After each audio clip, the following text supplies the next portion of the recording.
Hey there, welcome back. All right, this is going to be the final chapter of Unit 3. So, we're going to be talking about Panama. I know we skipped a lot of chapters, but I sort of, we can't do them all. So, I tried to pick the highlight. All right, so we'll skip section 1, jump right into section 2, the historical roots. So, we should talk about the nation from 1903 to 1968. Basically, Panama was a part of Colombia until 1903. They get their independence with the backing of the United States, basically with the agreement that the United States would get access to build and maintain and own the Panama Canal. And so the U.S. helps Panama become independent. The U.S. Starts to build and operate the Panama Canal. And it's basically like just the elitists running Panama with the backing of the United States and allied with the United States until 1968. And for basically their whole existence, the Panama has used the U.S. dollar and has been a U.S. tax haven with pretty shady origins. I'll let you read the story, but yeah, there's billions of dollars being hidden there since they're not taxed.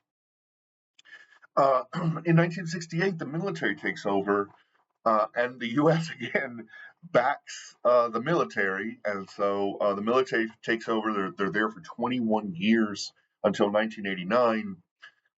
Their tax haven status means that billions of dollars are flooding into Panama to use their Panamanian banks to hide from their home countries or to dump drug money, that sort of thing.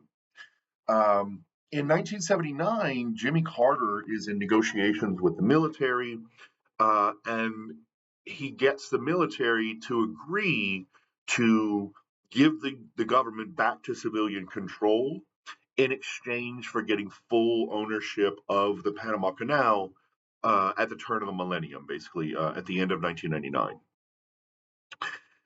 Unfortunately, the general at the time, Torrijos, who signed the Torrijos-Carter Agreement, dies in a plane crash in 1981, and the regime gets pretty chaotic for a couple of years, and then General Noriega takes over, and Noriega allies himself basically with the cartels and the banks, and he's like, "All right, I'm gonna let you sell drugs. You're gonna give me a cut, and I'm going to let you run the money through the banks, and everybody's going to get a piece."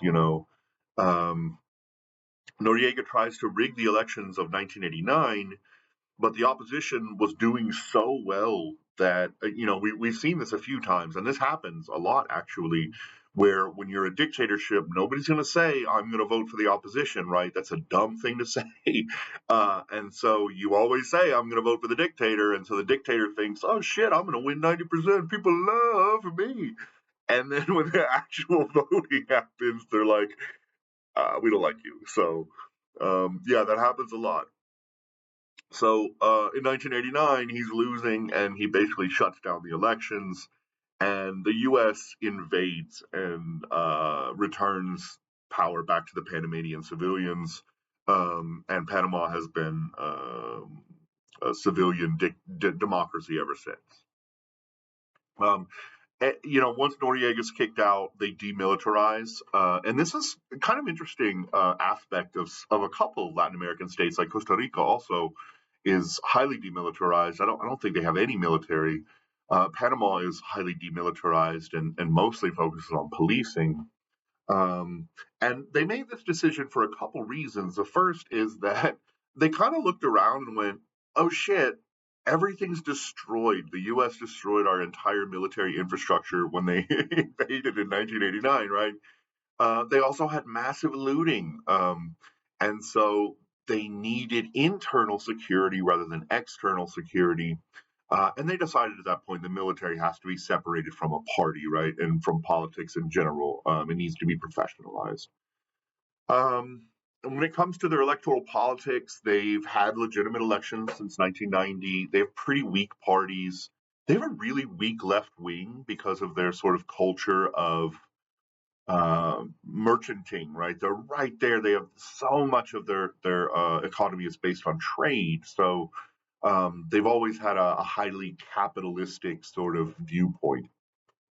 They don't really have any problems with neoliberalism. Like nobody complains about that. All the parties want neoliberal policies. Um, yeah, all right, I'll leave it there. Thank you so much for being here. I'll get the questions up in a minute and have a great day.